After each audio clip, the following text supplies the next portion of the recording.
Welcome to another video from Earnest Academy. ഈ വീഡിയോയിൽ നമ്മൾ ഡിസ്കസ് ചെയ്യുന്നത് Kerala public service commission notify ചെയ്തിട്ടുള്ള ജൂനിയർ സയന്റിഫിക് ഓഫീസറിന്റെ ഒരു ടെന്റേറ്റീവ് സിലബസ് ഡിസ്കഷൻ ആണ്. നമുക്ക് എല്ലാവർക്കും അറിയാം, Kerala public service commission junior scientific officer notify ചെയ്തു. അതിന്റെ ആപ്ലിക്കേഷൻ സബ്മിറ്റ് ചെയ്യാൻ വേണ്ടിയിട്ട് കുറച്ച് ദിവസങ്ങൾ കൂടി ബാക്കിയുണ്ട്. നമ്മൾ ഓൾറെഡി ഡിസംബർ 5-ാം തീയതി ഒരു വെബിനാർ കണ്ടക്ട് ചെയ്തിരുന്നു.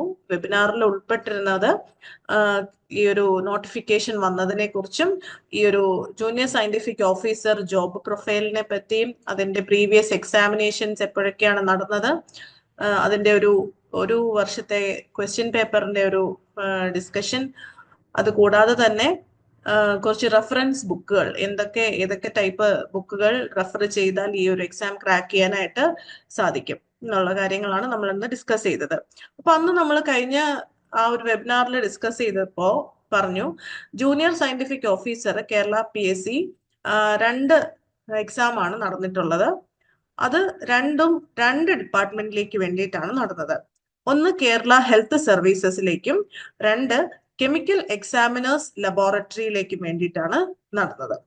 അപ്പോ കെമിക്കൽ എക്സാമിനേഴ്സ് ലബോറട്ടറിയില് സിലബസ് നമ്മൾ അനലൈസ് ചെയ്തപ്പോ ബയോകെമിസ്ട്രിയും കെമിസ്ട്രിയും ആണ് മെയിൻ ആയിട്ട് വന്നിരിക്കുന്നത്. അതിൽ 2 സബ്ജക്ട്സ് ആണ്. ആ സബ്ജക്ട്സിന്റെ പിന്നീടുള്ള മൊഡ്യൂൾസ് ആയിട്ട് ഡിവൈഡ് ചെയ്ത് ഈ 2 സബ്ജക്ട് ബേസ് ചെയ്തിട്ടായിരുന്നു എക്സാമിന് വന്നിരുന്നത്. ഇനി കേരള ഹെൽത്ത് സർവീസസ് ഡിപ്പാർട്ട്മെന്റിലേക്കാണെങ്കിൽ ബയോകെമിസ്ട്രിയും മൈക്രോബയോളജിയും പെത്തോളജിയും പിന്നെ GK പാർട്ടും, GKയും കേരള ഹിസ്റ്ററി, റിനൈസൻസ്, അങ്ങനെയുള്ളൊരു ജനറൽ ടോപ്പിക്കും കൂടെ അടങ്ങിയിട്ടുള്ള ഒരു 4 പാർട്ടുള്ള സിലബസ് ആണ് അന്ന് ഡിസ്കസ് ചെയ്തത്. അപ്പോ ഈ എക്സാമിന്റെ ക്വാളിഫിക്കേഷൻ എന്ന് പറയുന്നത് തന്നെ biochemistry, microbiology, medical lab technology, ഇതിൽ പോസ്റ്റ് ഗ്രാജുവേഷൻ ഉള്ളവർക്കാണ് ഈ ഒരു എക്സാമിന് അപ്പിയർ ചെയ്യാനായിട്ട് സാധിക്കുന്നത്. അപ്പോൾ ഇതൊക്കെ നമ്മൾ അന്നൊരു പ്രിലിമിനറി ആയിട്ട് നമ്മൾ ഡീറ്റെയിൽ ആയിട്ട് ഒരു 1 hour നമ്മൾ ഡിസ്കസ് ചെയ്തിട്ടുണ്ടായിരുന്നു ആ ഒരു വെബിനാറിൽ. അപ്പൊ അതിൽ നിന്നും നമുക്ക് മനസ്സിലാക്കാൻ കഴിഞ്ഞത്, ഈ എക്സാം തുടങ്ങി, അതായത് ഇപ്പൊ നമുക്ക് അപ്ലിക്കേഷൻസ് ഒക്കെ സബ്മിറ്റ് ചെയ്തതിന് ശേഷം വളരെ പെട്ടെന്ന് തന്നെ ഈ ഒരു എക്സാമിന് വേണ്ടിയിട്ട് പ്രിപ്പറേഷൻ സ്റ്റാർട്ട് ചെയ്യാനാണ് പ്ലാൻ. അപ്പോ ഇങ്ങനെ ഒരു അവസരത്തിൽ ഒരു വിത്തിൻ 6 months നമ്മുടെ എക്സാം വരും എന്നുള്ള രീതിയിൽ പ്രിപ്പറേഷൻ സ്റ്റാർട്ട് ചെയ്യാനാണ് ഉദ്ദേശിക്കുന്നത്. അപ്പൊ അങ്ങനെ വരുമ്പോ PSCയിൽ നിന്ന് വരുന്ന ഡീറ്റെയിൽഡ് സിലബസ് വരാനായിട്ട് കാത്തു നിൽക്കാതെ അതിന് മുന്നേ തന്നെ ഒരു പ്രിപ്പറേഷൻ സ്റ്റാർട്ട് ചെയ്ത് കഴിഞ്ഞാൽ പിന്നീട് PSCയുടെ സിലബസ് വരുമ്പോൾ എന്തെങ്കിലും റീഅറേഞ്ച്മെന്റ്സോ ചേഞ്ചസോ അഡിഷൻസോ ഒക്കെ ഉണ്ടെങ്കിൽ അതിനോട് മാത്രം കോൺസെൻട്രേറ്റ് ചെയ്താൽ മതിയാകും. അപ്പൊ അങ്ങനെ ഒരു സാഹചര്യത്തിലാണ് കേരള PSCയുടെ മുൻ വർഷത്തിൽ നടന്ന ഈ കേരള ഹെൽത്ത് സർവീസസിലേക്ക് നടന്നിട്ടുള്ള ജൂനിയർ സയന്റിഫിക് ഓഫീസർ എക്സാമിന്റെ സിലബസ് അനലൈസ് ചെയ്തതിന് ശേഷം അതിൽ നിന്ന് ആ ഒരു സിലബസിൽ നിന്ന് അക്വയർ ചെയ്തിട്ടുള്ള ഒരു ടെന്റേറ്റീവ് സിലബസിന്റെ ഡിസ്കഷൻ ആണ് ഇന്നിവിടെ നടക്കുന്നത്. അപ്പോ വൺസ് അഗെയിൻ എല്ലാവരെയും ഈ ഒരു വീഡിയോയിലേക്ക് സ്വാഗതം ചെയ്യുന്നു. ഞാൻ doctor Meethu Mohan, chief educator of the academy. So നമുക്ക് സ്റ്റാർട്ട് ചെയ്യാം. ഇത് ജൂനിയർ സയന്റിഫിക് ഓഫീസർ പോസ്റ്റ് ആണ്, സ്റ്റേറ്റ് വൈഡ് റിക്രൂട്ട്മെന്റ് ആണ്. ഈ പോസ്റ്റിന്റെ ഡീറ്റെയിൽസ് ഞാനൊന്ന് ചുരുക്കമായിട്ട് പറയാം. കേരള ഹെൽത്ത് സർവീസസ് ഡിപ്പാർട്ട്മെന്റിലേക്കാണ് ഈ ഒരു പോസ്റ്റ് നോട്ടിഫൈ ചെയ്തിരിക്കുന്നത്. ജൂനിയർ സയന്റിഫിക് ഓഫീസർ, വളരെ ഒരു അട്രാക്റ്റീവ് ആയിട്ടുള്ള ഒരു പേ സ്കെയിലാണ്. അതായത് പേ സ്കെയിൽ സ്റ്റാർട്ട് ചെയ്യുന്നത് തന്നെ 51,400 ആണ് ടു 1,10,300. അപ്പൊ വളരെ നല്ലൊരു പേ സ്കെയിലാണ് ഉള്ളത്. വേക്കൻസികൾ ഇതുവരെ റിപ്പോർട്ട് ചെയ്തിട്ടുള്ളത് 6 വേക്കൻസികളാണ്. അപ്പോൾ കഴിഞ്ഞ വീഡിയോയിൽ നമ്മൾ ആ ഒരു അഡ്വൈസിന്റെ കാര്യമൊക്കെ പറഞ്ഞിരുന്നു. അപ്പോ അതും കൂടെ അനുസരിച്ച് നമുക്ക് ഇപ്പോൾ ഒരു 6 എന്നുണ്ടെങ്കിൽ തന്നെയും നമുക്ക് കുറച്ച് ഒരു സാധ്യത, ഈ വേക്കൻസികളുടെ എണ്ണം കൂടാനായിട്ടുള്ള ഒരു സാധ്യതയും തള്ളിക്കളയാൻ ആകില്ല. അപ്പോൾ ക്വാളിഫിക്കേഷൻസ് ഞാൻ ഒന്നുകൂടി ഒന്ന് പറയാം. MSc മൈക്രോബയോളജി, MSc ബയോകെമിസ്ട്രി അല്ലെങ്കിൽ MSc in medical lab technology, ഈ 3 ക്വാളിഫിക്കേഷൻസ് ഉള്ളവർക്കാണ് ഈ ഒരു എക്സാം ആപ്ലിക്കേഷൻ സബ്മിറ്റ് ചെയ്യാൻ സാധിക്കുന്നത്. അതുകൂടാതെ തന്നെ PSC തന്നെ ഒരു ഇക്വലന്റ് ക്വാളിഫിക്കേഷൻ തന്നിട്ടുണ്ട്, സൈറ്റിൽ തന്നെ അപ്ലോഡ് ആയിട്ടുണ്ട്. MSc മൈക്രോബയോളജിക്ക് ഇക്വലന്റ് ആയിട്ട് MSc അപ്ലൈഡ് മൈക്രോബയോളജിയും MSc ബയോകെമിസ്ട്രിക്ക് ഇക്വലന്റ് ആയിട്ട് MSc മെഡിക്കൽ ബയോകെമിസ്ട്രിയും ഇക്വലൻസി കൊടുത്ത് അപ്ലൈ ചെയ്യാവുന്നതാണ്. അങ്ങനെ ഒരു രീതിയുണ്ട്. ഇനി അടുത്തത് നമ്മള് ഇന്നത്തെ വീഡിയോയുടെ തന്നെ മെയിൻ പാർട്ട്, അതായത് നമ്മുടെ ഒരു ടെൻറ്റേറ്റീവ് സിലബസ്, ഒരിക്കലും ഒരു ഡീറ്റെയിൽഡ് സിലബസ് അല്ല, ഒരു ഫൈനൽ സിലബസ് അല്ല, നമുക്ക് പ്രിപ്പറേഷൻ സ്റ്റാർട്ട് ചെയ്യാനായിട്ട് ആവശ്യമായിട്ടുള്ള ടോപ്പിക്സുകൾ അടങ്ങിയ ഒരു സിലബസ് പാറ്റേൺ. അപ്പോൾ മുൻ വർഷത്തെ ഈ ഒരു ജൂനിയർ സയന്റിഫിക് ഓഫീസറിൽ പാർട്ട് 4 എന്നുള്ള രീതിയിൽ ജനറൽ ടോപ്പിക്സ് ഉണ്ടായിരുന്നു. ഇപ്പൊ വരുന്ന ടെക്നിക്കൽ എക്സാമിനൊന്നും തന്നെ ജനറൽ ടോപ്പിക് ഇല്ലാത്തത് കൊണ്ട് ആ ഒരു പോർഷൻ നമ്മൾ റിമൂവ് ചെയ്തതിന് ശേഷം പാർട്ട് 1, പാർട്ട് 2, പാർട്ട് 3 ഈ 3 സബ്ജക്റ്റിനും ഈക്വൽ ഇമ്പോർട്ടൻസ് കൊടുത്തിട്ടാണ് പ്രിപ്പറേഷൻ സ്റ്റാർട്ട് ചെയ്യാനായിട്ട് ഉദ്ദേശിക്കുന്നത്. കാരണം ആ ഒരു ജനറൽ പാർട്ട് റിമൂവ് ആവുമ്പോൾ തന്നെ ആ പോർഷനിൽ ഉണ്ടായിരുന്ന ഒരു 20 മാർക്സ് അല്ലെങ്കിൽ 15 മാർക്സ് വരുമ്പോൾ അതും കൂടെ ഈ ഒരു ബാക്കി 3 പാർട്ടിലേക്ക് ആഡ് ആയി. അപ്പോൾ മാർക്ക് വെയിറ്റേജ് കുറച്ചും കൂടി കൂടാം, ചിലപ്പോൾ സിലബസിന് അഡിഷൻസ് ഉണ്ടാവാം. അപ്പൊ അതൊക്കെ മുന്നിൽ കണ്ടുകൊണ്ട് തന്നെ ഈ 3 പാർട്ടിനെയും ഈക്വൽ ഇമ്പോർട്ടൻസ് കൊടുത്തിട്ട് ഇതൊരു ക്ലാസ് സ്റ്റാർട്ട് ചെയ്യാനാണ് പ്ലാൻ. അപ്പൊ നമ്മുടെ പാർട്ട് 1 എന്ന് പറയുന്നത് biochemistry, part 2 general microbiology, part 3 pathology. ഈ 3 പാർട്ടും ഇമ്പോർട്ടൻ്റ് ആക്കി വെച്ചിട്ടാണ് നമ്മൾ പ്രിപ്പറേഷൻ സ്റ്റാർട്ട് ചെയ്യുന്നത്. അപ്പൊ നമുക്ക് ഒന്ന് നോക്കാം. ഈ പാർട്ട് 1 ബയോകെമിസ്ട്രി, പാർട്ട് 1 ബയോകെമിസ്ട്രിയിൽ ബേസിക് ആയിട്ടുള്ള എല്ലാം തന്നെ സ്റ്റാർട്ട് ചെയ്യുന്നുണ്ട്. അതായത് കെമിസ്ട്രി ഓഫ് ബയോമോളിക്യൂൾസ്. ബയോമോളിക്യൂൾസ് എന്ന് പറയുമ്പോൾ carbohydrates, proteins, lipids, nucleic acids എന്താണ്, ഫങ്ഷൻസ് എന്താണ്, ബയോളജിക്കൽ ഫങ്ഷൻസ്, സ്ട്രക്ചർ, റിയാക്ഷൻസ് എല്ലാം തന്നെ ഇതിന് ഉള്ളിൽ വരും. ഫിസിക്കൽ കെമിസ്ട്രി എന്ന് പറയുമ്പോൾ viscosity, surface tension, osmosis, Donnan membrane equilibrium, dialysis, diffusion, adsorption, partition coefficient. പിന്നെ മെംബ്രെയിൻസ്, ബയോമെംബ്രെയിൻസിന്റെ കെമിസ്ട്രി, സ്ട്രക്ചർ, പിന്നെ transport process across these biomembranes. പിന്നെ instrumentation and methodology. Instrumentation and methodology വളരെ ഇമ്പോർട്ടന്റ് ആണ്. അതായത് നമ്മൾ ഈ ഉപയോഗിക്കുന്ന ഈ അനാലിസിസിനൊക്കെ വേണ്ടിയിട്ട് ഉപയോഗിക്കുന്ന ഇൻസ്ട്രുമെന്റ്സുകളാണ് എല്ലാം. Photometry, spectrophotometry, fluorometry, flame photometry, atomic absorption spectroscopy, അതായത് നമ്മൾ ഹെവി മെറ്റൽസിന്റെ ഒക്കെ ഡിറ്റർമിനേഷൻ ആണ് ഈ AAS ഒക്കെ ഉപയോഗിക്കുന്നത്. Iron, calcium, chromium, cadmium, arsenic അങ്ങനെയുള്ള മെറ്റൽസിന്റെ ഒക്കെ ഡിറ്റർമിനേഷന് വേണ്ടിയിട്ടാണ് ഇത് ഉപയോഗിക്കുന്നത്. പിന്നെ nephelometry, NMR chemiluminescence, flow cytometry, electron spin resonance, mass spectroscopy, x ray crystallography, centrifugation, lyophilisation, pH meter, sonicator, chromatography, electrophoresis. അപ്പൊ ഈ ഇൻസ്ട്രുമെന്റേഷൻ കംപ്ലീറ്റ് ഇതിന്റെ പ്രിൻസിപ്പിൾ എന്താണ്, പ്രൊസീജിയർ എന്താണ്, എന്തിനു വേണ്ടിയിട്ടാണ് ഈ ഒരു ഇൻസ്ട്രുമെന്റ്സ് യൂസ് ചെയ്യുന്നത്. ഫോർ എക്സാമ്പിൾ ക്രോമറ്റോഗ്രഫി, ഇലക്ട്രോഫോറസിസ് ഒക്കെ തന്നെ സെപ്പറേഷൻ ആണ്, സെപ്പറേഷൻ ഓഫ് ദീസ് ബയോമോളിക്യൂൾസ്. അപ്പൊ ഇലക്ട്രോഫോറസിസ് എന്ന് പറയുമ്പോൾ ചാർജിന്റെ ബേസിസിലാണ് ഈ ഒരു സെപ്പറേഷൻ നടക്കുന്നത്. അപ്പൊ ഓരോന്നിനും പ്രിൻസിപ്പിൾസും പ്രൊസീജിയേഴ്സും എല്ലാം ഡിഫറെന്റ് ആയിരിക്കും. ഇനി ഇതൊന്നിൽ തന്നെ ഇപ്പൊ സെൻട്രിഫ്യൂഗേഷൻ എടുക്കുകയാണെങ്കിൽ ഡിഫറെന്റ് ടൈപ്സ് ഓഫ് സെൻട്രിഫ്യൂഗേഷൻസ് ഉണ്ട്.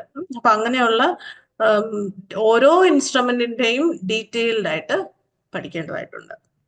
പിന്നീടുള്ളത് digestion, absorption, carbohydrate, protein, lipid, vitamin, minerals. ഇതിന്റെ എല്ലാം ഡൈജഷനും അബ്സോർപ്ഷനും. ന്യൂട്രീഷന്റെ കേസിൽ വരുമ്പോൾ calorific values of food, BMR, respiratory quotient, glycaemic index. പിന്നെ റെസ്പിറേഷൻ വരുമ്പോൾ exchange of gases, dissociation curve, Bohr effect, chloride shift, free radical formation, anti oxidants.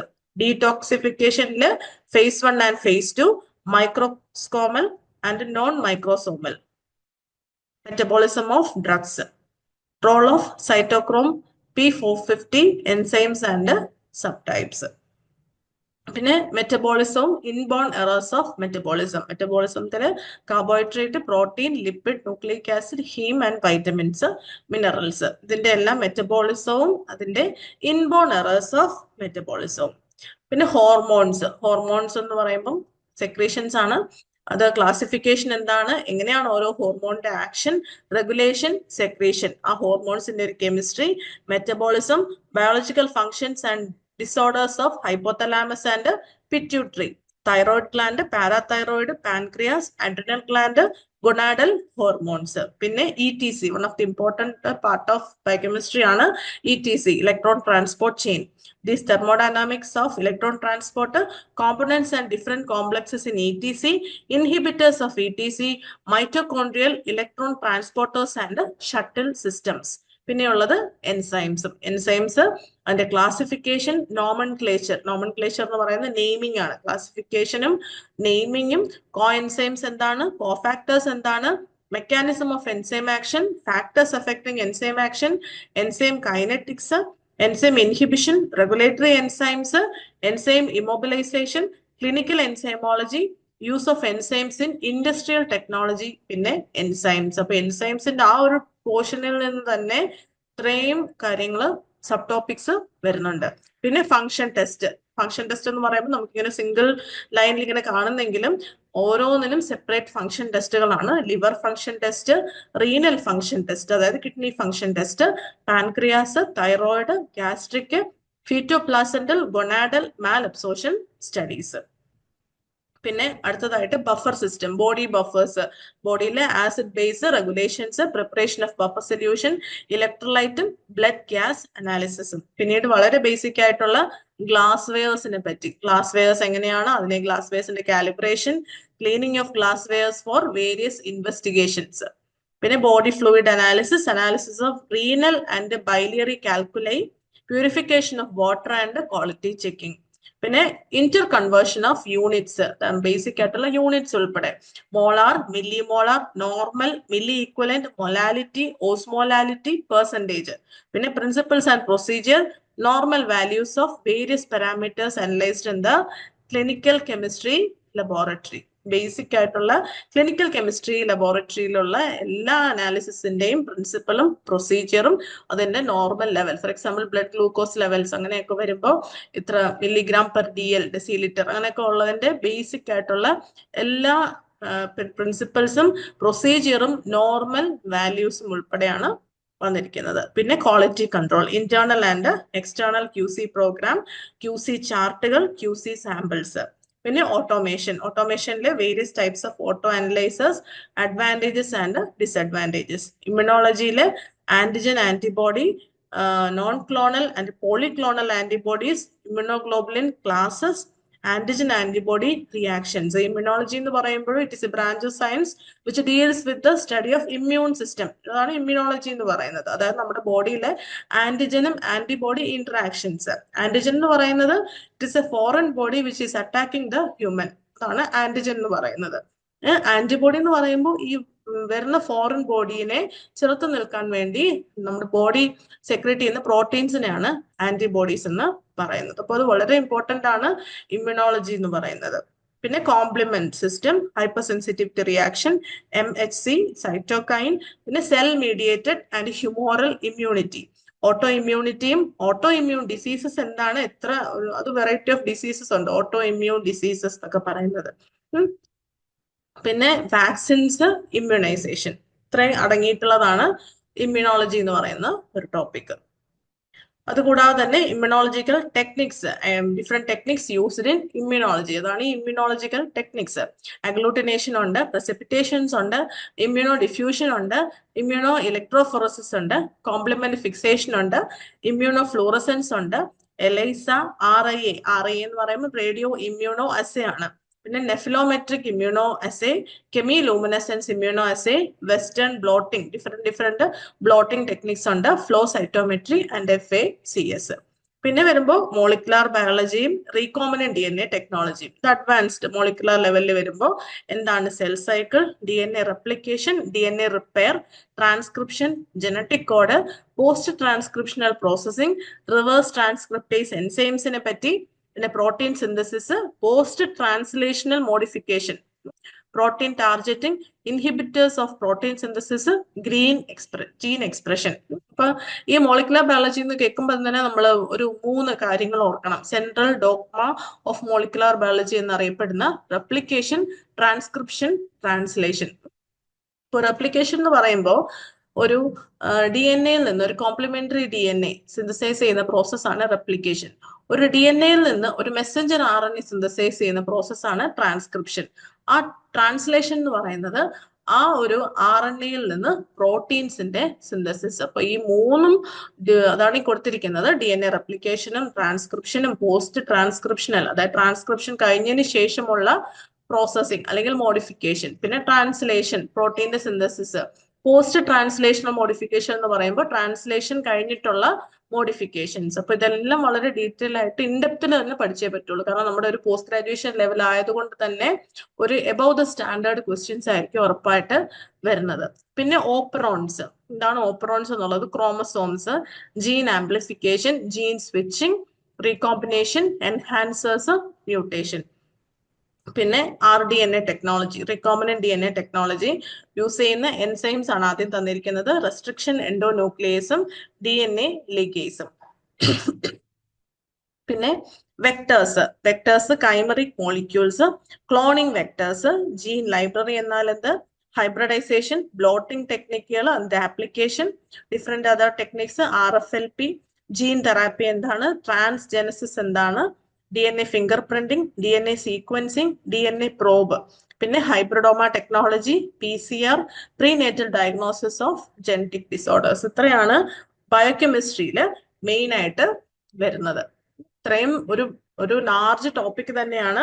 ബയോകെമിസ്ട്രിയിൽ നിന്ന് അതിന്റെ ബേസിക് മുതൽ അഡ്വാൻസ്ഡ് ആയിട്ടുള്ള റീസെന്റ് ബയോകെമിക്കൽ റിയാക്ഷൻസും അല്ലെങ്കിൽ റീസെന്റ് ബയോകെമിക്കൽ ഇൻവെൻഷൻസ് ഉൾപ്പെടെ വന്നിട്ടുള്ള ഒരു സിലബസ് ആണ് അന്ന് വന്നത്. ഏകദേശം ഒരു 2012 അല്ലെങ്കിൽ 2015 ആണ് ഈ ഇത്രയും വന്നത്. അപ്പോൾ കുറച്ചും കൂടെ അഡ്വാൻസസ് എന്തെങ്കിലും ആഡ് ചെയ്യും. കാരണം ഇത്ര ഗ്യാപ്പ് ഇട്ട് വരുന്ന എക്സാം ആയതുകൊണ്ട് നമുക്ക് കുറച്ചും കൂടിയൊക്കെ അഡിഷൻസ് എക്സ്പെക്ട് ചെയ്യാം. എന്നിരുന്നാൽ പോലും നമുക്കിപ്പോൾ പ്രിപ്പറേഷൻ സ്റ്റാർട്ട് ചെയ്യാനായിട്ട് നമുക്കൊരു റെഫറൻസ് എന്നുള്ള രീതിയിൽ ഈ ഒരു സിലബസ് റെഫർ ചെയ്ത് പ്രിപ്പറേഷൻസ് സ്റ്റാർട്ട് ചെയ്യാം. ഇതിന്റെ ഒരു ബേസിക്കിന് എന്തായാലും ഒരു ചേഞ്ചസ് ഉണ്ടാവാൻ സാധ്യതയില്ല. എന്നിരുന്നാൽ പോലും ഇതൊരു ബേസ് ആക്കി, ഈ ഒരു ബയോകെമിസ്ട്രി ഈ ഒരു സിലബസ് ബേസ് ആക്കി വെച്ചിട്ട് പ്രിപ്പറേഷൻ സ്റ്റാർട്ട് ചെയ്ത് കഴിഞ്ഞാൽ ഭാവിയിൽ PSCയുടെ ഡീറ്റെയിൽഡ് സിലബസ് വരുന്ന സമയത്ത് ഇതിൽ നിന്ന് എന്തൊക്കെയാണ് നമുക്ക് അഡീഷണൽ ആയിട്ടുള്ളത് അല്ലെങ്കിൽ ഇതിൽ നിന്ന് എന്തൊക്കെയാണ് ചേഞ്ചസ് വന്നത് എന്നുള്ള ആ ചേഞ്ചസ് മാത്രം നമുക്ക് എക്സ്ട്രാ ആയിട്ട് അന്ന് പ്രിപ്പറേഷൻ ചെയ്താൽ മാത്രം മതി. ഇനിയിപ്പോ പ്രിപ്പറേഷൻ തുടങ്ങി കഴിഞ്ഞിട്ട് പിന്നെ ഇതെല്ലാം നമുക്ക് ബൈ ഹാർട്ട് ആയി കഴിഞ്ഞാൽ അല്ലെങ്കിൽ ഈ ഒരു സിലബസ് എല്ലാം നമ്മൾ പഠിച്ചു കഴിഞ്ഞാൽ പിന്നെ അഥവാ ചേഞ്ചസ് ഒന്നും വന്നില്ല എങ്കിൽ പോലും നമുക്ക് റെഫറൻസിനുള്ള എക്സ്ട്രാ ടൈം ആയിരിക്കും കിട്ടുന്നത്. അപ്പൊ അതുകൊണ്ടാണ് നേരത്തെ തന്നെ പ്രിപ്പറേഷൻ സ്റ്റാർട്ട് ചെയ്യുന്നത്. ഇനി അടുത്തതാണ് part 2, general microbiology. General microbiology ഇതുപോലെ തന്നെ ബേസിക് ആയിട്ട് അത് ഹിസ്റ്ററി മുതലാണ് സ്റ്റാർട്ട് ചെയ്യുന്നത്. ഹിസ്റ്ററി മുതൽ എന്ന് പറയുമ്പോൾ ആന്റൺ വാൻ ലുവൻഹോക്ക് എന്നൊരു സയന്റിസ്റ്റ് മൈക്രോസ്കോപ്പിനെ കണ്ടുപിടിച്ചു. അത് മുതൽ ആണ് മൈക്രോബയോളജിയുടെ ഒരു ഹിസ്റ്ററി തുടങ്ങുന്നത്. മൈക്രോബയോളജി എന്ന് പറഞ്ഞാൽ തന്നെ അറിയാം, the study of microorganisms. മൈക്രോ ഓർഗാനിസംസിനെ പറ്റി പഠിക്കുന്ന ഒരു ശാസ്ത്ര ശാഖയാണ് മൈക്രോബയോളജി. അപ്പോൾ ഹിസ്റ്ററി മുതൽ തന്നെ തുടങ്ങുന്നുണ്ട്.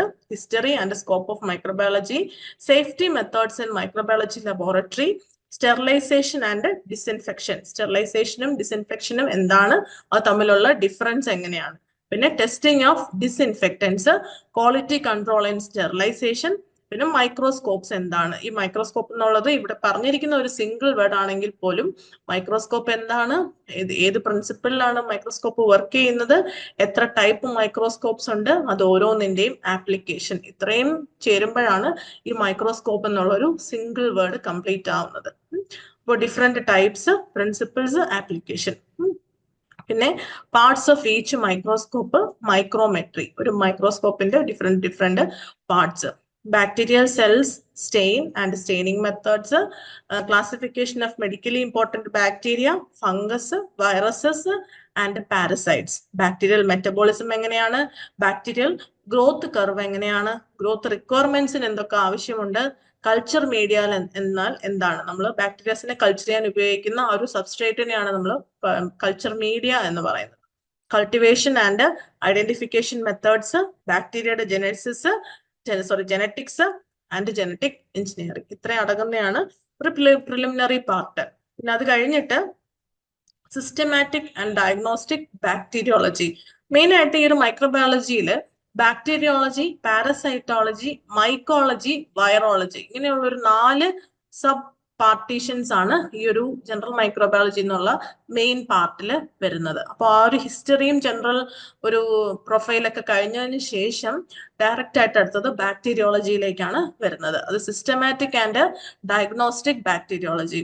Medically important bacteria, bacterial infections, pathogenesis, epidemiology, isolation and identification, clinical specimens and diagnostic methods, zoonotic infections, antibiotic resistant mechanism, antibiotic sensitivity testകൾ, serological test for the diagnosis of bacterial, viral, fungal and parasitic infections. ഇത്രയും topics അടങ്ങുന്നതാണ് bacteriology. ഇനി ഇതേ ഒരു style തന്നെയാണ് പാരസൈറ്റോളജി. പാരസൈറ്റോളജി എന്ന് പറയുമ്പോൾ പാരസൈറ്റ്സിന്റെ സ്റ്റഡിയാണ്. Parasites എന്നാൽ എന്ത്, അതിന്റെ ക്ലാസിഫിക്കേഷൻ, ജോഗ്രഫിക്കൽ ഡിസ്ട്രിബ്യൂഷൻ, അതിന്റെ ഹാബിറ്ററ്റ് എങ്ങനെയാണ്, അതിന്റെ മോർഫോളജിക്കൽ സ്ട്രക്ചർ എങ്ങനെയാണ്, ഈ പാരസൈറ്റ്സിന്റെ ഒക്കെ ലൈഫ് സൈക്കിൾ എങ്ങനെയാണ്, pathogenesis, how they are causing disease, epidemiology, immunology, prophylaxis, പിന്നെ laboratory diagnosis of medically important parasites and their infections, protozoa and helminth, intestinal, blood and tissue parasite collection, transportation and examination of clinical specimen for parasites.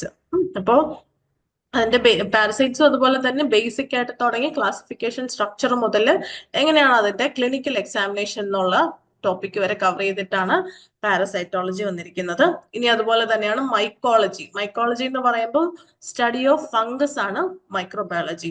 അപ്പോൾ mycology എന്ന് പറയുമ്പോൾ അതിന്റെ classification, ഈ geographical distribution, structure, morphology, എങ്ങനെയാണ് ഈ disease transmit ചെയ്യുന്നത്, പാത്തോജനസിസ്, epidemiology, immunology, prophylaxis, laboratory methods for the diagnosis of fungal infections, various techniques used for the identification of fungal culture media in mycology, stains used in mycology, serological test for mycotic infections, preparation of fungal antigens and their standardization, superficial mycosis, subcutaneous mycosis, systemic mycosis, opportunistic mycosis, miscellaneous mycosis and mycotoxins. Mycotoxins എന്ന് പറയുമ്പോൾ the toxic substances which are produced by ഫംഗസിനെയാണ് mycotoxin എന്ന് പറയുന്നത്. For example Aspergillus flavours എന്ന് പറയുന്ന ഒരു fungus ആണ് അഫ്ലാടോക്സിൻസ് ഒക്കെ പ്രൊഡ്യൂസ് ചെയ്യുന്നത്. നമ്മുടെ ഗ്രൗണ്ട് നെറ്റ്, കപ്പലണ്ടി, കടല അങ്ങനെയുള്ള സാധനങ്ങളിലൊക്കെ ഉള്ള ടോക്സിൻസ് ആണ് ഈ അഫ്ലാടോക്സിൻസ്. പിന്നെ ഈ ഫംഗസ് കാരണമുള്ള allergic diseases, allergic fungal diseases, പിന്നെ ആനിമൽ മോഡൽസ് ഇൻ മൈക്കോളജി. ഇപ്പൊ ഇത്രയും ഇൻക്ലൂഡ് ചെയ്തിട്ടുള്ള ഒരു വാസ്റ്റ് ടോപ്പിക്കാണ് മൈക്കോളജി എന്ന് പറയുന്നത്. മൈക്കോളജി എന്ന് പറയുമ്പോൾ സ്റ്റഡി ഓഫ് ഫംഗസ്, അതെപ്പോഴും ഓർക്കുക. പിന്നെ മെഡിക്കൽ വൈറോളജി. മെഡിക്കൽ വൈറോളജിയിൽ വൈറസ് ആണ് മെയിൻ.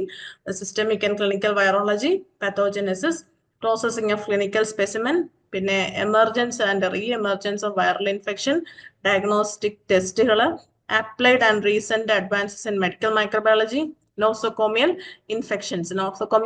നോസോകോമിയൽ ഇൻഫെക്ഷൻസ് എന്ന് പറയുമ്പോൾ ഹോസ്പിറ്റൽ അക്വേർഡ് ഇൻഫെക്ഷൻസ് ആണ്. അതായത് നമ്മളൊരു ട്രീറ്റ്മെന്റിന് വേണ്ടി ഒരു ഹോസ്പിറ്റലിൽ ഒരു സ്ഥിരം സന്ദർശനമോ അല്ലെങ്കിൽ ഒരു ഇൻപേഷ്യന്റ് ആയിട്ട് നമ്മൾ അവിടെ ഇരിക്കുകയൊക്കെ ചെയ്തു കഴിഞ്ഞാൽ ഒരു ഹോസ്പിറ്റൽ സർക്കംസ്റ്റൻസിൽ നിന്ന് നമുക്കൊരു ഇൻഫെക്ഷൻ കിട്ടുകയാണെങ്കിൽ ആ ടൈപ്പ് ഓഫ് ഇൻഫെക്ഷൻസിനെ പറയുന്നതാണ് ഈ നോസോകോമിയൽ ഇൻഫെക്ഷൻസ് എന്നുള്ളത്. Epidemiological aspects of control of infections and disease, typing methods in bacteriology, surgical and trauma-related infections.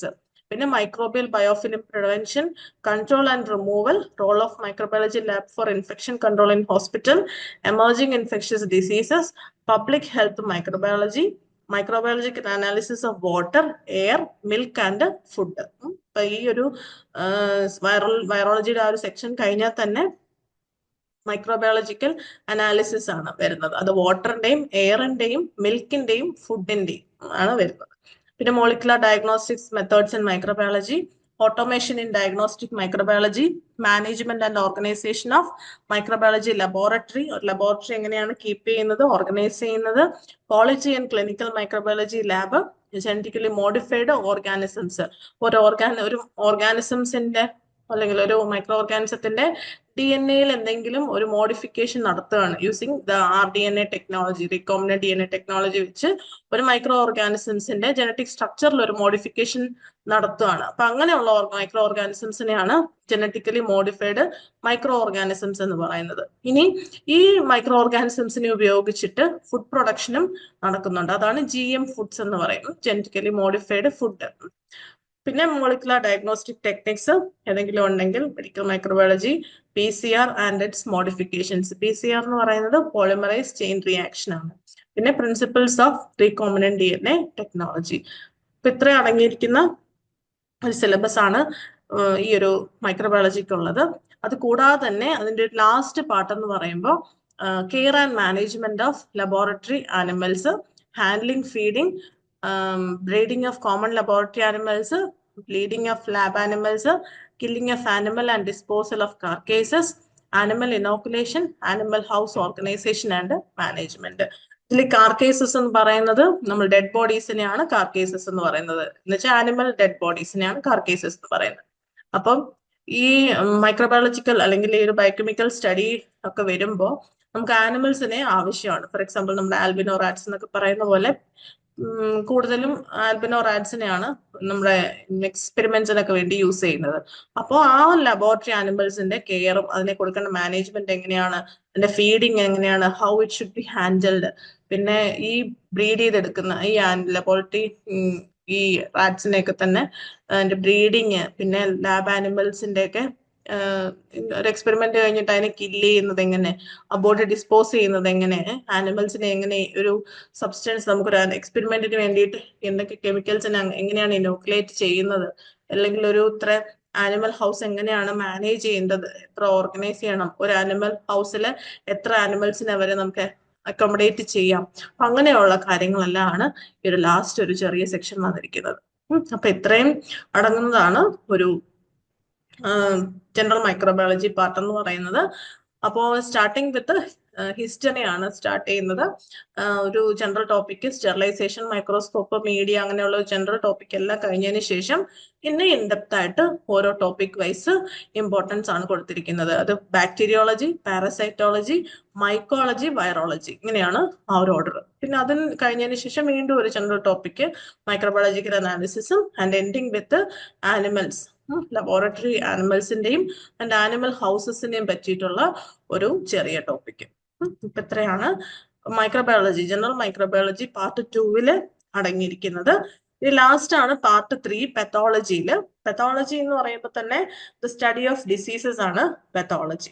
ഇപ്പൊ ഹീമോപോയസിസ്, അതായത് ബ്ലഡ് സെൽസിന്റെ ഒക്കെ പ്രൊഡക്ഷൻ, അനീമിയ എന്താണ്, ലുക്കേമിയ എന്താണ്, പിന്നെ classification, lab diagnosis, thalassaemia, haemoglobinopathies, in vitro and in vivo anticoagulants, coagulation factors എന്തൊക്കെയാണ്, mechanisms, disorders and lab diagnosis, investigations of thrombotic tendency, platelet in the function test, complete blood cell count, special laboratory investigations in hematology laboratory, automation in hematology laboratory. അത് കൂടാതെ തന്നെ fixatives എന്താണ്, ഡീകാൽസിഫിക്കേഷൻ process എന്താണ്, tissue processing, routine and special stains in histopathology lab, immunohistochemistry, molecular markers of malignant neoplasm, mycotomy and frozen sectioning, tissue processing for electron microscopic investigations, automation in histopathology laboratory, museum mounting techniques. ഇത്രയും techniques ഒക്കെ involve ചെയ്തെന്നാണ് pathology. അത് കൂടാതെ തന്നെ chromosome organisations, relative diseases, karyotyping, bone മാരോയുടെ separation, പിന്നെ cultures techniques for various cytogenetic samples, banding techniques, sex chromatic examination, പിന്നെ cytology of female genital tract, respiratory tract, cytology of body fluid, cytocentrifuge, cell block, routine and special stains used in diagnostic cytology, FNAC.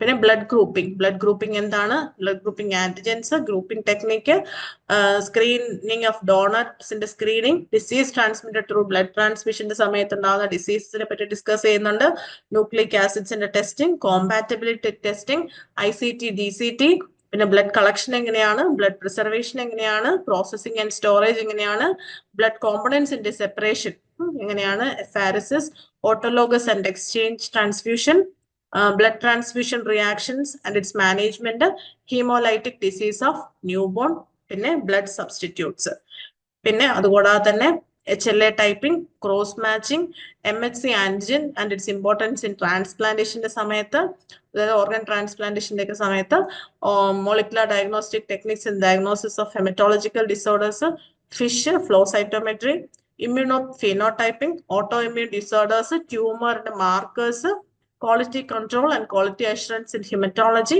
cytology, histopathology, clinical pathology laboratory and blood bank. പിന്നെ അത് കൂടാതെ തന്നെ last urine analysis, സ്റ്റൂളിന്റെ analysis, semen analysis, sputum കഫത്തിന്റെ analysis, body ഫ്ലൂയിഡ്സിന്റെ analysis, CSF എന്ന് പറയുന്നത് cerebrospinal fluid ആണ്, പിന്നെ pregnancy testing, HCG hormone, human chorionic gonadotrophin ഹോർമോൺസിന്റെ ഒക്കെ അങ്ങനെയുള്ള, പിന്നെ സേഫ്റ്റി ഇൻ പാത്തോളജി ലബോറട്ടറി. കാരണം we are all dealing with disease causing substances, ഒരു ഡിസീസ് ക്യാരി ചെയ്തിട്ടുള്ള സബ്സ്റ്റൻസ് ഒക്കെ ആയിട്ടായിരിക്കും നമ്മൾ ഡീൽ ചെയ്യുന്നത്. So pathology laboratory should be safe. അപ്പൊ ഇത്രയും ഒരു ആപ്ലിക്കേഷൻ ലെവലില് ഒരു ഒരു ഒരു ബൈ ഹാർട്ട് ടൈപ്പ് അല്ലാതെ ആപ്ലിക്കേഷൻ ലെവലില് ടെക്നിക്സുകളൊക്കെ കൂടുതൽ ഉൾപ്പെട്ട സിലബസുകളാണ് ഈ 3 പാർട്ടിലും വരുന്നത്. ഇത്രയാണ് സിലബസ് വരുന്നത്. പാർട്ട് 1 ബയോകെമിസ്ട്രി, പാർട്ട് 2 മൈക്രോബയോളജി അല്ലെങ്കിൽ ജനറൽ മൈക്രോബയോളജി, പാർട്ട് 3 പാത്തോളജി. അപ്പൊ ജനറൽ പാർട്ടും നമുക്ക് ഒഴിവാക്കിയാൽ ബാക്കി ഈ 3 പാർട്ടിനും ഈക്വൽ ഇമ്പോർട്ടൻസ്. കാരണം ഇനിയിപ്പോ സിലബസ് വരുമ്പോഴത്തേന് ഡീറ്റെയിൽഡ് സിലബസ് വരുമ്പോൾ ഇതിൽ പക്ഷെ മാർക്ക് ഡിസ്ട്രിബ്യൂഷൻസ് ഒന്നും കൊടുത്തിട്ടില്ല. അപ്പൊ ചിലപ്പോ ഒരുപക്ഷെ മാർക്ക് ഡിസ്ട്രിബ്യൂഷൻസ് ഒക്കെ ഉൾപ്പെടുന്ന ഒരു സിലബസ് ആയിരിക്കാം ഇനി വരുന്നത്. നമുക്ക് അങ്ങനെ തന്നെ എക്സ്പെക്ട് ചെയ്യാം. അപ്പോൾ ഈ ഒരു 3 ടോപ്പിക്കിനെ മെയിൻ ആയിട്ട് ഫോക്കസ് ചെയ്ത്, അതായത് ഹെൽത്ത് സർവീസസ് ആയതുകൊണ്ടാണ് നമുക്ക് ഈ ഒരു ബയോകെമിസ്ട്രി, മൈക്രോബയോളജി, പെത്തോളജി എന്നുള്ളതുള്ളത്. പിന്നെ എന്തെങ്കിലുമൊക്കെ ടോപ്പിക് അഡിഷൻസോ റീസെന്റ് ഡിസീസസിന്റെ കാര്യമോ നമുക്ക്, കാരണം ആഫ്റ്റർ ഈ ഒരു എക്സാം കഴിഞ്ഞതിന് ശേഷം world has faced many epidemics, അതായത് കോവിഡ് ആയാലും എബോള ആയാലും മങ്കി പോക്സ് അങ്ങനെയുള്ള ഒരുപാട് എപ്പിഡമിക്സ് ഒക്കെ വന്നതുകൊണ്ട് എന്തെങ്കിലുമൊക്കെ കുറെയൊക്കെ റീസെന്റ് അഡിഷൻസ്, അതായത് ആപ്ലിക്കേഷൻ ലെവലിലുള്ള അഡിഷൻസ് ഒക്കെ എക്സ്പെക്ട് ചെയ്ത് നമുക്കൊരു സിലബസ്, ഡീറ്റെയിൽഡ് സിലബസ് നമുക്ക് പ്രതീക്ഷിക്കാം. പക്ഷെ ഇപ്പോൾ ഒരു സിലബസ് നമുക്ക് അത്യാവശ്യമാണ് പ്രിപ്പറേഷൻ സ്റ്റാർട്ട് ചെയ്യാനായിട്ട്. അതുകൊണ്ടാണ് നമ്മൾ PSCയുടെ തന്നെ മുൻ വർഷത്തിൽ നടന്ന ഒരു എക്സാമിന്റെ സിലബസ് റെഫറൻസ് ആക്കി വെച്ചുകൊണ്ട് ഒരു ടെന്റേറ്റീവ് സിലബസ് എപ്പോഴും ഓർക്കുക. ഇതൊരു ടെന്റേറ്റീവ് സിലബസ് ആണ്. ഡീറ്റെയിൽഡ് സിലബസ് വരുന്നത് വരെ നമുക്ക് പ്രിപ്പറേഷന് വേണ്ടിയിട്ട്, നമ്മുടെ കയ്യിൽ പ്രിപ്പറേഷന് വേണ്ടിയിട്ട് ഒരു സ്ട്രെങ്ത് ആയിട്ട് ഇരിക്കാനായിട്ടുള്ള ഒരു ടെന്റേറ്റീവ് സിലബസ് ആണ് ഇത്. ഒരുപക്ഷെ ഈ ഡീറ്റെയിൽഡ് സിലബസ് വന്നതിന് ശേഷമാണ് നമ്മൾ പ്രിപ്പറേഷൻ സ്റ്റാർട്ട് ചെയ്യുന്നതെങ്കിൽ we should be run out of time. നമുക്ക് ആ ഒരു സമയത്തിനനുസരിച്ച് സിലബസ് തീർക്കാൻ അല്ലെങ്കിൽ പോർഷൻസ് തീർക്കാനുള്ള ഒരു ഓട്ടപ്പാച്ചിലായിരിക്കും നമ്മൾ. അപ്പൊ അത് അങ്ങനെ ഒരു അവസ്ഥ ഉണ്ടാവാതെ ഈ ഒരു ടെന്റേറ്റീവ് സിലബസ് വെച്ച് പ്രിപ്പറേഷൻ തുടങ്ങി കഴിഞ്ഞു കഴിഞ്ഞാൽ നമുക്ക് അഡിഷൻ ഉണ്ടെങ്കിൽ അതൊരു വളരെ കുറച്ച് അഡിഷൻസേ ഉണ്ടാവുള്ളൂ. അപ്പൊ ആ ഒരു ആഡ് ചെയ്യുന്ന കാര്യങ്ങൾ, ഇതിലില്ലാത്ത കാര്യങ്ങൾ മാത്രം പ്രിപ്പയർ ചെയ്താൽ മതി. ഇപ്പൊ ഇപ്പോഴേ പ്രിപ്പറേഷൻ തുടങ്ങി കഴിഞ്ഞാൽ ആ ഒരു ഡീറ്റെയിൽ സിലബസ് ഒക്കെ എത്തുന്ന സമയത്ത് നമുക്ക് ഇത്രയും പോർഷൻസ് ഒക്കെ കവർ ചെയ്ത് കഴിഞ്ഞാൽ നമുക്ക് പിന്നെയുള്ളത് ആഡ് ഓൺ ആയിട്ടുള്ള കാര്യങ്ങൾ മാത്രമേ ഉള്ളൂ. അപ്പൊ അതാണ് ഈ ഒരു ബെനിഫിറ്റ്. അതുകൊണ്ടാണ് നേരത്തെ തന്നെ ക്ലാസ്സസ് സ്റ്റാർട്ട് ചെയ്യുന്നത്. അപ്പോൾ ഈ ഒരു ടെന്റേറ്റീവ് സിലബസ് വെച്ചിട്ട് നമുക്ക് ക്ലാസ്സസിന് വേണ്ടിയിട്ട് പ്രിപ്പയർ ചെയ്യാം. അപ്പോൾ അക്കാഡമിയുടെ കാര്യം എല്ലാവർക്കും അറിയാമല്ലോ. ഇതാണ് മറ്റ് ടെക്നിക്കൽ ഓഫീസർ എക്സാമിനേഷൻസിനൊക്കെ, ടെക്നിക്കൽ എക്സാമിന്റെ ഒക്കെ റാങ്ക് ഹോൾഡേഴ്സ്. അപ്പൊ അത് കൂടാതെ തന്നെ ക്ലാസ്സസിന് ജോയിൻ ചെയ്യാനായിട്ട് 3 വഴികളാണ് നിങ്ങൾക്ക് റീച്ച് ചെയ്യാനുള്ളത്. ഒന്ന് നേരിട്ട് വന്നിട്ട്, അടൂരിലാണ് ഓഫീസ്, അവിടെ വന്ന് ക്ലാസ്സസിനെ പറ്റി അന്വേഷിച്ച് അഡ്മിഷൻ എടുക്കാം. ഇല്ലെങ്കിൽ കോൾ ചെയ്യാം 9781529664 കോൾ ചെയ്യാം. ഇല്ലെങ്കിൽ info@biglearning.co.in മെയിൽ അയച്ചും നിങ്ങൾക്ക് ക്ലാസ്സസിനെ പറ്റി അന്വേഷിച്ച് സ്റ്റാർട്ട് ചെയ്യുന്ന ടൈമൊക്കെ അന്വേഷിച്ച് ക്ലാസ്സിന് ജോയിൻ ചെയ്യാം. ഓക്കെ. സോ ഇന്നത്തെ ഒരു സിലബസ് ഡിസ്കഷൻ വീഡിയോ എല്ലാവർക്കും വളരെയധികം ഉപകാരപ്രദമാകും എന്ന് തന്നെയാണ് വിശ്വാസം ഞങ്ങളുടെ. അപ്പോൾ ഈ ഒരു ടെൻറ്റേറ്റീവ് സിലബസ് എല്ലാവരിലേക്കും എത്തിക്കുക. പ്രിപ്പറേഷൻസ് നേരത്തെ തന്നെ തുടങ്ങാം. എക്സാംസ് വളരെ പെട്ടെന്ന് തന്നെ മികച്ച റാങ്കോട് കൂടി ക്രാക്ക് ചെയ്യുക. Okay, thank you.